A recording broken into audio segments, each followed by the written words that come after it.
Shalom Bapak Ibu. Hari ini hari kedua kita memasuki pekan hari Pentakosta. Kita siapkan hati kita. Kita akan menyanyikan sebuah lagu pujian Immanuel.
akan berdoa. Terpujilah nama-Mu ya Tuhan, Allah semesta alam, yang kami percaya di dalam nama Tuhan kami Yesus Kristus. Memasuki hari kedua pada pekan Pentakosta ini Tuhan, kami rindu dan kami ingin belajar lebih dalam lagi tentang kebenaran firman-Mu Tuhan. Kiranya Engkau sendiri Tuhan yang membukakan apa yang terselubung, apa yang perlu kami baca, apa yang perlu kami mengerti Tuhan. Mari Tuhan, kiranya kuasa Roh Kudus-Mu akan bekerja pada saat malam hari ini Tuhan. Kami bersyukur kalau Engkau telah memimpin kami, Engkau telah menyertai kami di dalam kehidupan kami Tuhan. Kami percaya bahwa Roh-Mu senantiasa bekerja atas kami. Kami percaya bahwa kuasa-Mu akan melindungi kami dari segala mara bahaya Tuhan. Kami bersyukur dan kami serahkan jam pemberitaan ini ke dalam tangan kuasa-Mu. Kiranya Engkau sendiri yang memimpin kami, kiranya Engkau sendiri yang berbicara melalui hati kami, melalui hamba-Mu ini Tuhan. Terima kasih Tuhan, kami bersyukur di dalam nama Tuhan Yesus, amin. Shalom Bapak Ibu Saudara yang kasih Tuhan, dimanapun Bapak Ibu Saudara berada saat ini, dalam suasana masih PSBB, kita tetap selalu harus kuat, harus tabah, walaupun kita beribadah melalui online seperti ini. Baiklah, untuk hari yang kedua ini saya diberi tema penyertaan Roh Kudus di dalam gerejanya. Saya akan membaca dulu dalam nats Alkitab kita. Kita akan membuka di dalam Yohanes 14 ayat yang ke-26. Yohanes 14 ayat 26. Demikian firman Tuhan. Tetapi penghibur, yaitu Roh Kudus yang akan diutus oleh Bapa di dalam namaku, Dialah yang akan mengajarkan segala sesuatu kepadamu dan akan mengingatkan kamu akan semua yang telah kukatakan kepadamu. Ya, penghibur di sini adalah Roh Kudus. Kita percaya dan kita sudah banyak belajar, kita sudah banyak membaca di dalam Alkitab kita bagaimana peristiwa Pentakosta itu terjadi, di mana murid-murid Tuhan Yesus yang menanti-nantikan kedatangan Roh Kudus berupa lidah api, dan mereka dikaruniakan bermacam-macam kuasa, diberikan macam-macam karunia roh. Ada karunia berkata-kata dalam bahasa lain, ataupun karunia-karunia yang lain seperti mengartikan apa yang mereka bicarakan dalam bahasa-bahasa yang pada saat itu kita tidak mengerti. Mungkin pada saat itu banyak hingga membuat orang terkagum-kagum, orang terheran-heran bagaimana mungkin orang Yahudi bisa berbicara dalam bahasa, misalnya bahasa Jerman, bahasa Aram, dan bahasa di sekitar negeri Israel pada waktu itu. Mungkin pada saat itu mereka tergoncang, keheran-heranan, karena pada saat itu belum pernah terjadi, dan peristiwa Pentakosta itu adalah awal dari segala pelayanan yang terjadi di dalam sampai sekarang, pelayanan di gereja-gereja di dunia. Pentakosta adalah hari penuh kesukacitaan yang memberikan harapan, keberanian serta penguatan bagi kita umat yang percaya melalui anugerah Tuhan yang telah dicurahkan. Semuanya itu diberikan Tuhan dengan maksud untuk tetap percaya bahwa hanya karena Tuhan Yesuslah semua pelayanan termasuk di gereja ini ditunjukkan. Kemuliaan Tuhan, kesatuan umat percaya untuk menjadi saksi-saksi Kristus, serta kebahagiaan dan pengharapan umat akan pengampunan dan keselamatan dengan bermula dari pencurahan Roh Kudus yang kita percaya sebagai hari Pentakosta.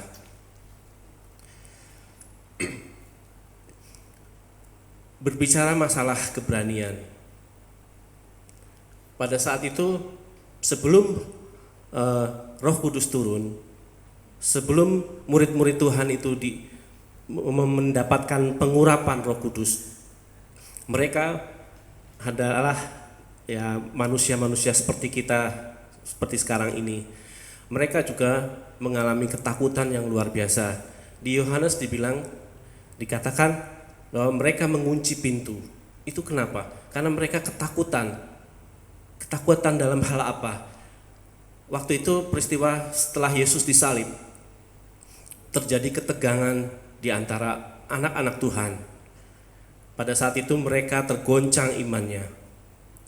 Mereka mengalami ketakutan karena pemimpin mereka yaitu Tuhan Yesus disalibkan dengan dituduh sebagai penjahat. Dan mereka mengalami ketakutan karena mereka bisa dikait-kaitkan. Mereka bisa diciduk pada saat itu karena mereka adalah murid-murid Tuhan Yesus.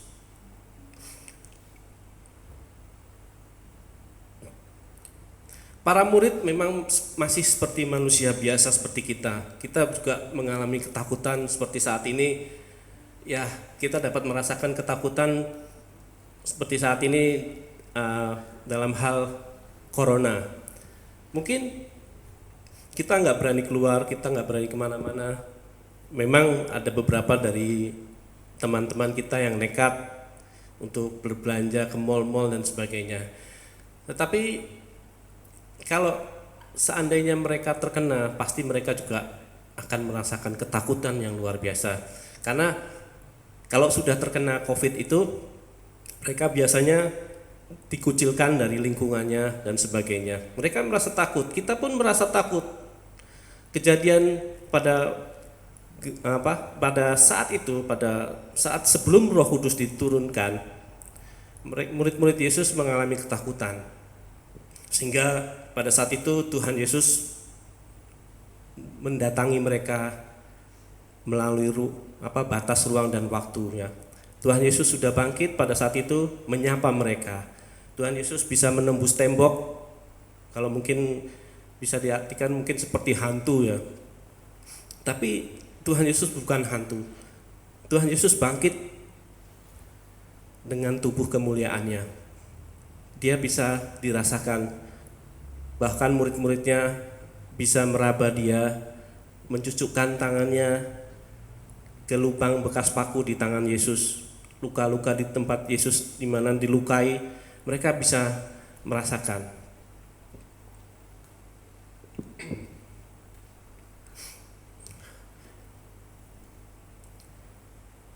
Ya, kuasa Roh Kudus menjadi sempurna setelah Roh Kudus diturunkan ke atas murid-muridnya. Pada hari Pentakosta itu, yang perayaan Pentakosta yang dulunya adalah memperingati keluarnya bangsa Israel dari tanah Mesir, dari tanah perbudakan. Kemudian di Perjanjian Baru adalah Pentakosta adalah hari pencurahan Roh Kudus. Pentakosta membawa banyak sekali perubahan di dalam sejarah kekristenan. Melalui Pentakosta, Injil tersebar di seluruh bumi. Gereja pun tersebar dan dikenal oleh manusia lain yang belum pernah melihat Tuhan Yesus seperti kita saat ini. Kita hidup dalam era yang tidak atau sama sekali tidak dalam arti pernah bertemu fisik dengan Tuhan Yesus. Tapi walaupun kita tidak pernah bertemu secara fisik dengan Tuhan Yesus, tapi kita mempunyai iman dan kita mempercayai bahwa Yesus pernah hidup, pernah mati di salib, pernah dibangkitkan, dan kemudian membuat karya-karya yang besar sampai saat ini. Setelah itu, begitu Roh Kudus diturunkan ke atas murid-muridnya, dan mulai saat itulah gereja mula-mula awal dari pelayanan-pelayanan di bumi ini dimulai. Start awal itu dari peristiwa Pentakosta itu. termasuk gereja kita saat ini, gereja Isa Al-Masih. Kalau dalam bahasa aslinya, dalam sebelum Isa diganti nama dengan Isa Al-Masih, kita tahu bahwa gereja kita adalah Singling KW, yang artinya adalah gereja Roh Kudus, di mana gereja kita ini adalah gereja yang mengakui, yang disertai oleh Roh Kudus dalam setiap pelayanan, dalam setiap kegiatan. Gereja kita adalah gereja Roh Kudus, di mana gereja kita ini adalah gereja yang dipenuhi oleh Roh Kudus. Begitu banyaknya karya Roh Kudus di dunia ini, maka patut dipahami bahwa semua yang terjadi dan talenta yang diberikan oleh Roh Kudus kepada kita sangat bermacam-macam. Ada talenta untuk memimpin pujian, talenta untuk bersaksi tentang kebenaran firman Tuhan, talenta untuk berdoa untuk menyembuhkan orang dan sebagainya. Banyak sekali yang terjadi setelah Roh Kudus turun. Semua kuasa ilahi yang disertakan untuk kita, bahkan mujizat yang sampai kini ada, bukan untuk kemuliaan manusia, namun membuat kita semakin taat dan teguh di dalam iman kepada Tuhan Yesus, Sang Mesias sejati. Roh Kudus adalah representasi Tuhan Yesus sendiri, sebagaimana telah diberikan kepada para murid sebelum Pentakosta berlangsung. Kuasa Roh Kudus itu mengurapi para murid dengan kemampuan dan karunia yang berbeda-beda, namun tujuannya untuk kepentingan bersama sebagaimana dikehendaki oleh Tuhan Yesus sendiri. Kehadiran Roh Kudus adalah untuk memberanikan umat miliknya memiliki pengharapan jauh di atas ketakutan, kekhawatiran, serta kelemahan kita. Lebih daripada itu, Roh Kudus adalah untuk mengampuni dosa, dan itulah warta sukacita yang sebenar-benarnya yang kita kenal sebagai Injil untuk dunia ini. Kita boleh bersyukur kalau pada saat ini kita merayakan dan mengenang Pentakosta ini. Setiap orang yang merayakan boleh semangat, keberanian, keteguhan, kesetiaan, dan perubahan untuk hidup dengan motivasi yang satu, yaitu hidup menunjukkan diri kepada Tuhan Yesus Kristus. Kesatuan pandang dan motivasi pelayanan menjadi berarti saat kita semua melayani dan dikuatkan oleh Tuhan Yesus sendiri. Itulah yang menyatukan kita saat ini, bahkan mempertemukan kita semua sebagai gereja Tuhan. Tidak hanya mungkin di lingkungan gereja kita sendiri, tetapi kita boleh bersaksi keluar untuk tetangga-tetangga kita, rekan kerja kita, teman-teman sekolah kita, bahkan orang-orang yang belum pernah mengenal siapa itu Tuhan Yesus. Peristiwa Pentakosta ini kita pun berhak dan wajib ya untuk diberikan karunia Roh Kudus. Mungkin karunia Roh Kudus yang kita terima tidak seperti apa yang kita harapkan. Kita mungkin pengen, oh Tuhan, saya ingin memperoleh karunia Roh Kudus dengan bahasa lidah. Tetapi Tuhan ternyata tidak memberikan kita karunia bahasa lidah, tetapi karunia yang lain. Mungkin karunia untuk mendoakan sesama kita, karunia-karunia untuk memuji Tuhan, karunia yang lain untuk memimpin paduan suara, memimpin puji-pujian di gereja kita, ataupun karunia-karunia yang lain seperti untuk talenta kita dalam melayani hal-hal yang lain. Apa yang kita harapkan mungkin tidak semerta-merta kita dapatkan seperti yang kita inginkan. Tetapi kita tahu bahwa Tuhan punya rencana yang dahsyat kepada dalam hidup kita. Tuhan memberikan karunia tidak sembarangan. Tuhan mengerti apa yang kita punya. Tuhan mengerti apa yang menjadi kapasitas dalam pelayanan kita.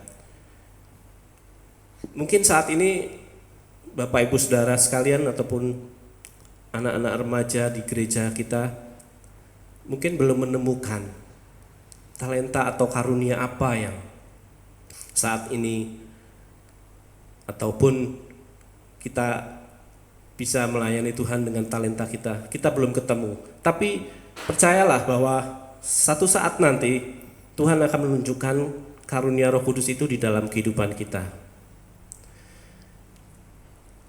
Entah itu karunia untuk mendoakan orang. Kita tidak tahu di antara kita mungkin nanti bisa menunjukkan atau membuat mujizat seperti rasul-rasul pada waktu dulu 2000 tahun yang lalu. Kita berdoa, kita bisa menyembuhkan orang sakit, bisa membangkitkan orang mati. Kita tidak tahu di antara kita mungkin ada karunia seperti itu. Pasti Tuhan nanti akan tunjukkan jalan buat kita. Dan saya tidak akan memperpanjang renungan pada malam hari ini, dan saya hanya mengatakan bahwa mari dalam Pentakosta kali ini kita berbagi dalam keberanian hidup terhadap rekan-rekan kita. Kita membangun keberanian untuk melayani Tuhan. Kita bersama-sama untuk menghilangkan rasa takut kita. Seperti murid-murid pada saat itu merasa takut akan ancaman-ancaman yang dari luar. Tetapi setelah Roh Kudus turun ke atas mereka, ataupun sekarang setelah kita diberikan karunia Roh Kudus, kita dimampukan oleh Tuhan untuk melayani Tuhan, untuk memberitakan Injil kebenaran, untuk saling menasehati satu dengan yang lainnya, saling menyembuhkan, dan terutama saling mengampuni terhadap sesama kita. Pentakosta kali ini memang berbeda daripada Pentakosta yang lalu-lalu. Kita terpaksa harus bersekutu dengan suasana yang seperti ini. Mungkin kita tidak bisa bersatu, tidak bisa berkumpul di dalam gereja kita. Yang pasti kita pasti punya kerinduan. Saya pun punya kerinduan untuk berkumpul kembali. Tapi melalui Pentakosta pada kali ini, kita boleh bersatu, kita boleh berdoa supaya keadaan menjadi normal kembali, dan kita boleh bersatu kembali di dalam ibadah, maupun ibadah raya maupun ibadah-ibadah yang lain, persekutuan rumah tangga, doa Jumat, dan doa-doa yang lainnya. Kita percaya bahwa Tuhan akan bekerja, dan Tuhan sudah bekerja mulai pada hari ini. Amin. Kami silakan untuk Pak Simon akan acara selanjutnya.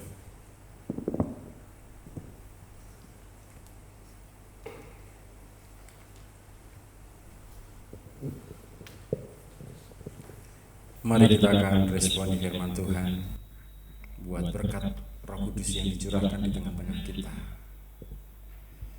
Allah Roh Kudus penuhi kami. Kita angkat pujian ini.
sampai tiba kesudahannya. Dia akan menolong setiap kita menghadapi tantangan kehidupan. Dia akan memampukan kita memenuhi apa yang menjadi kehendak Tuhan, apa yang menjadi panggilan Tuhan atas kehidupan kita. Dia tidak akan membiarkan kita jatuh tergeletak. Yang selalu menunjukkan kebenaran dalam setiap langkah hidup kita.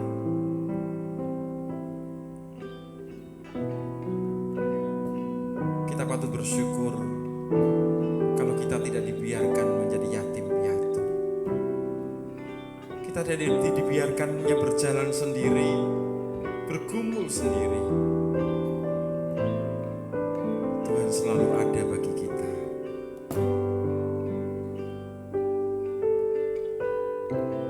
Dia Tuhan yang mengasihi kita dengan kasih yang sempurna. Mari malam hari ini kita patut bersyukur, kita patut meninggikan dan memuliakan Tuhan. Karena Dia begitu rupa memperdulikan kita. Dia telah mempersiapkan segalanya, bahkan lebih daripada apa yang kita pikirkan dan doakan. Yaitu agar setiap rencana Tuhan tergenapi atas kehidupan kita. Sehingga karya salib itu benar-benar nyata, membebaskan dan memerdekakan kita. Kita boleh mengalami damai sejahtera, mengalami kehadiran dan penyertaan Tuhan yang nyata. Haleluya. Haleluya. Terima kasih.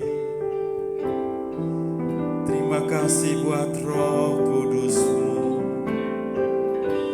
penyertaan-Mu yang Kau nyatakan dalam hari-hari kami.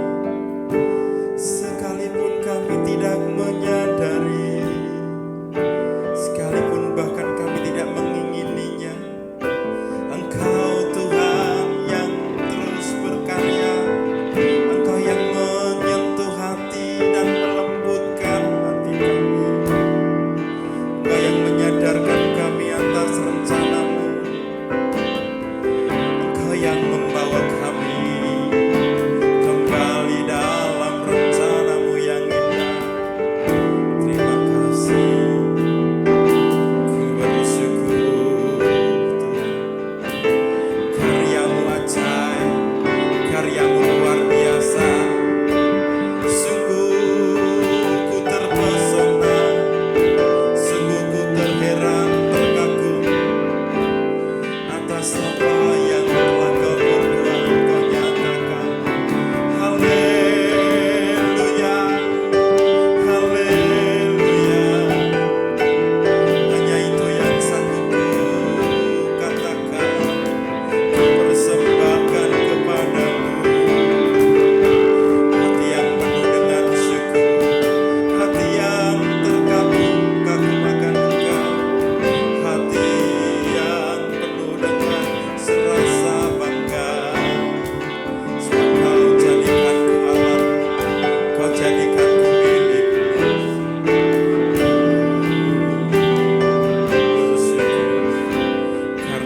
akan selalu menjadi penolong dan penghibur kita setiap hari.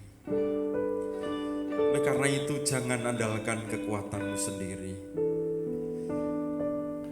Ketika Dia mengajar kita dalam setiap kelemahan, mungkin dalam keterbatasan, dalam pergumulan penderitaan yang sedang kita hadapi, percayalah bahwa kasih-Nya, kebaikan-Nya selalu ada, selalu diberikan kepada kita. Bahkan Dia turut bekerja dalam segala perkara untuk mendatangkan kebaikan. Dia tidak akan membiarkan kita jatuh tergeletak. Dia akan terus membawa kita berdiri di altarnya, berdiri di hadapannya sebagai pemenang-pemenang yang membanggakan dan memuliakan Tuhan.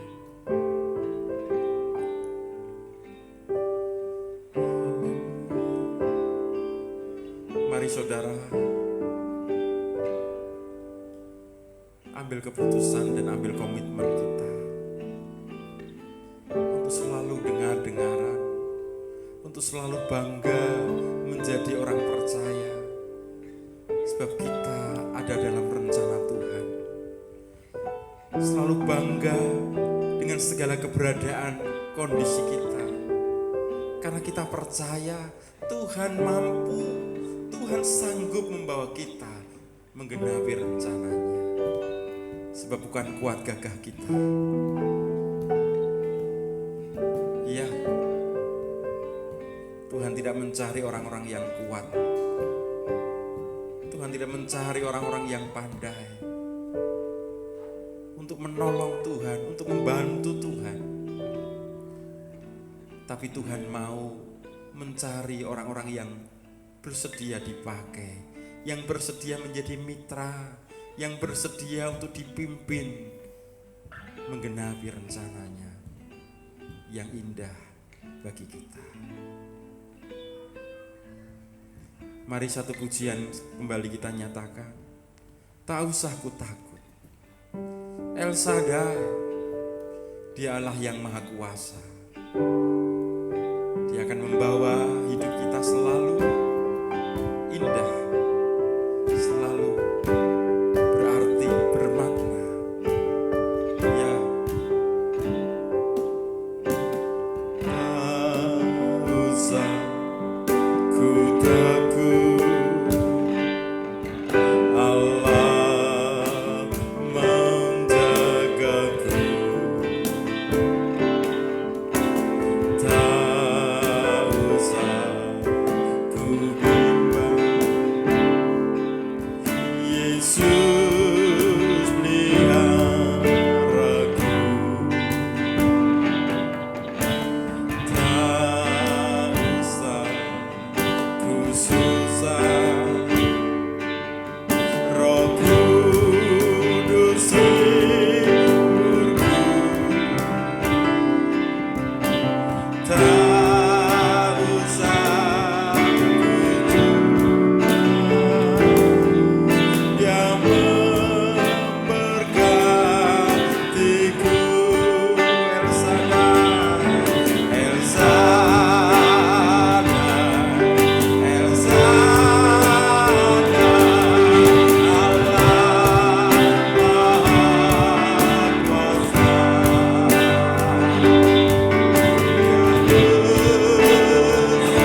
setiap hari, setiap saat. Bahkan dalam saat-saat engkau bekerja, engkau sibuk, panggil namanya. Panggil namanya yang manis, yang sungguh-sungguh penuh dengan belas kasih. Mari nyatakan atau perkatakan dengan perkataan-perkataan iman bahwa engkau sudah disembuhkan, bahwa engkau sudah dipulihkan, bahwa engkau sudah diperbaharui, bahwa jawabannya adalah iya dan amin atas setiap pergumulan kita. Haleluya. Terima kasih Tuhan. Kalau hari ini kembali kami boleh mengkhususkan waktu untuk kami menyendiri bersama dengan Tuhan, untuk kembali kami boleh menghampiri anugerah baik, dan kami boleh mengalami anugerah pertolongan dan berkat.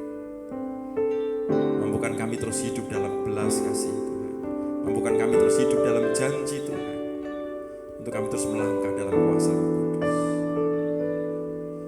Bapak Ibu Saudaraku yang dikasihi nama Tuhan, setelah kita bersama-sama menikmati kebaikan anugerah Tuhan dalam persekutuan doa, mari kita terus tinggal dalam anugerah Tuhan. Kiranya berkat, damai, sejahtera, dan sukacita Allah Bapa kita, damai sejahtera Tuhan Yesus dalam penghiburan Roh Kudus senantiasa menyertai dan memberkati engkau mulai hari ini sampai selama-lamanya. Amin.